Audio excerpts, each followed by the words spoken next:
कुछ बुजुर्ग मुसलमान हमारे कमरे में आए, बोले बाबा जी देश में इस समय जो हाल है, जो हालात हैं, इसके बारे में आप क्या लगता है, मुसलमानों के तो पीछे पड़े हैं। तो मैंने उनसे कहा कि मुसलमान होना अपने आप में गर्व की बात है, मुसलमान होना एक फख्र की बात है, बशर्ते कि वो मुसलमान हो। और मुसलमान से मतलब है मेरा मुकम्मल ईमान वाला, और मुकम्मल ईमान वाला कोई भी हो सकता है, फिर वो चाहे मुस्लिम हो, चाहे सिख हो, चाहे ईसाई हो, या मेरी तरह सनातन धर्म वाला एक मामूली सा अदना सा इंसान हो। तो मुकम्मल ईमान आना जरूरी है, और जब मुकम्मल ईमान आ जाएगा तो मुसलमानों का कोई क्या बाल वाका कर सकता है। कहते हैं कि नूरे हक शमे इलाही को बुझा सकता है कौन, जिसका हामी हो खुदा उसको मिटा सकता है कौन।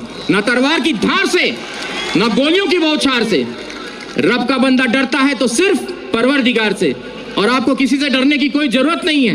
एक छोटा सा किस्सा और आपको सुना दूं, कश्मीर की यह सत्य घटना है, हमें हमारे गुरुजी ने सुनाई थी। कहते एक मुसलमान जो सवेरे की नमाज होती है, फजर की शायद मेरे ख्याल से वही होती है, तो वो नमाज के वक्त वो जो है अपने घर से खोमचा बोलते हैं, छोटा सा ऐसा ठेला होता है जिसमें वो छोले और आलू उबाल कर घर से वो ले जाकर बेचते थे। और बड़े ही अल्लाह के बंदे थे, बहुत ही ईश्वर की इबादत करने वाले बंदे थे। तो वो खोमचा बेचते थे और अल्लाह अल्लाह करते रहते थे। जो आता था उनको जो भी पैसा देता था वो उस पैसे को लेकर वो वहां खत्म कर देते थे मामला।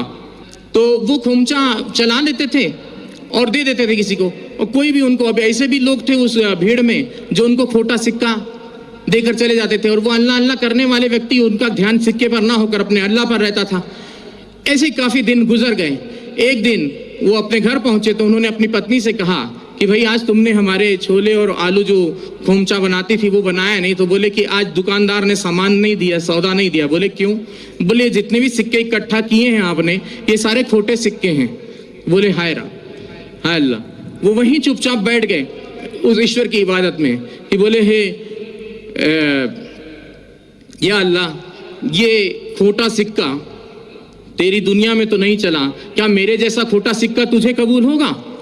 तो उसने उसी वक्त वहां पर एक नूर प्रकट हुआ और आवाज आई कि उस थैली में हाथ डालकर देख। और जब उसने थैली में हाथ डालकर देखा तो वो सारे खोटे सिक्के सोने की अशर्फियों में तब्दील हो गए थे। तो मुसलमान ऐसा होता है जो किसी खोटे सिक्के को भी हाथ लगा दे तो सोने की अशर्फी में तब्दील कर दे। तो इस चीज का ख्याल रखना चाहिए, मुसलमान को किसी से घबराने की जरूरत नहीं है।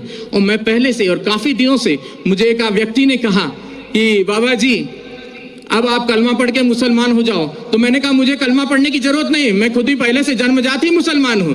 और मुसलमान का मतलब यह नहीं कि कलमा पढ़कर ही हो सकता है, मुकम्मल ईमान कहीं भी आ सकता है, चाहे वो हिंदू में आए, चाहे मुस्लिम में आए, चाहे सिख में आए, चाहे ईसाई में आए, चाहे किसी यहूदी में आ जाए, किसी में भी आ सकता है। मुकम्मल ईमान आना जरूरी है।